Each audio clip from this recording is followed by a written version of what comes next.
Fayetteville, West Virginia, 1945. A festive air hung over the town. Christmas carols drifted from homes. The aroma of roasting chestnuts filled the air. But for the Sodder family, this Christmas Eve would end not in warmth, but in a chilling mystery. 10 children nestled in their beds, dreams of sugar plums dancing in their heads. A knock on the door, a fire, and then silence. This is the story of the Sodder children, a story where the line between tragedy and something far more sinister blurs in the smoke of a fire that cold December night. The Sodder family, Italian immigrants, were well respected in their community. George Sodder, the patriarch, ran a successful trucking business. Jenny, his wife, was a loving mother to their 10 children: John, Joseph, Mary, George Jr., Morris, Martha, Louis, Jenny Jr., Betty and Sylvia. Their home, a 2-story frame house, buzzed with the energy and chaos of a large family, especially during the holidays. Little did they know that this Christmas would mark not a season of joy, but the beginning of an enduring nightmare. It was late on Christmas Eve when the fire started. Most of the Sodder children were asleep. The older boys, John and Joe, had stayed up late playing.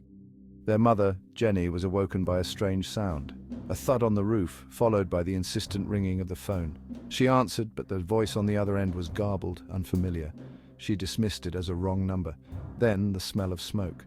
Panicked, Jenny and George woke the children. They escaped the inferno along with 4 of their children: John, Marion, Sylvia and George Jr. The fire raged, flames licking at the night sky. George frantically tried to reach the others trapped inside. He tried the stairs, but they were engulfed. He searched for his ladder, the one he always kept propped against the house, but it was gone.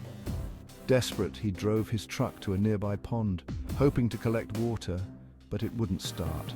The phone line, he discovered, had been cut. They were trapped, their cries for help swallowed by the roar of the fire. The fire burned through the night. By the time firefighters arrived, the house was a smoldering ruin. A chilling discovery awaited them. No sign of the missing children, no bones, no remains, nothing. The fire chief concluded it was a flue fire, the intensity so great that it incinerated the children completely. But something didn't add up.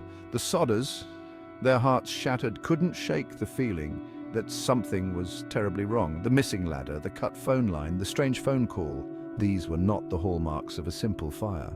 Neighbors reported seeing the missing children in a passing car. Others claimed to have seen them in a nearby town in the days following the fire. Whispers of kidnapping started circulating, casting a long shadow over the official explanation. The Sodders, clinging to hope, hired a private investigator. Their investigation uncovered more questions than answers. Section 4. The Stranger and the Shadows of Doubt. The private investigator, a former FBI agent, discovered unsettling details.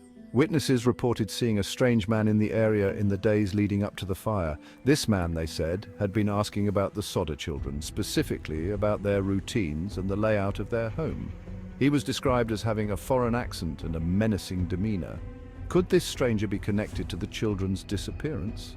The Sodders, haunted by the possibility that their children were taken, continued their search. They placed billboards along highways offering rewards for any information. Years passed, and with them came a series of cryptic messages and alleged sightings. A postcard, supposedly from one of the missing boys, arrived from a distant state. Was it real? Or a cruel prank? The Sodders, their hope flickering like a candle in the wind, refused to give up. Section 5. Decades of searching, a lifetime of loss. The years turned into decades, but the Sodder family never stopped searching for their lost children. They chased every lead, every whisper of a clue, their grief a constant companion. They endured the pain of false hope, the agony of unanswered questions. The fire that consumed their home on that fateful Christmas Eve also consumed their lives, leaving behind a void that could never be filled. The case of the Sodder children became one of the most enduring mysteries in American history, a tale whispered around campfires and debated in hushed tones. The official explanation, a tragic accident, never sat well with many. Theories abounded: kidnapping, a cover-up, even involvement of the Italian mafia. But the truth, like the children themselves, remained elusive. Section 6. The Sodder Children, forever lost, forever remembered. The disappearance of the Sodder children stands as a stark reminder of the enduring power of mystery. It is a story of unimaginable loss, unwavering love, and the relentless pursuit of truth. Did the children perish in the fire, their remains lost in the ashes, or were they victims of a more sinister plot, snatched from their beds on a night meant for joy? The answer, lost to time, may never be known.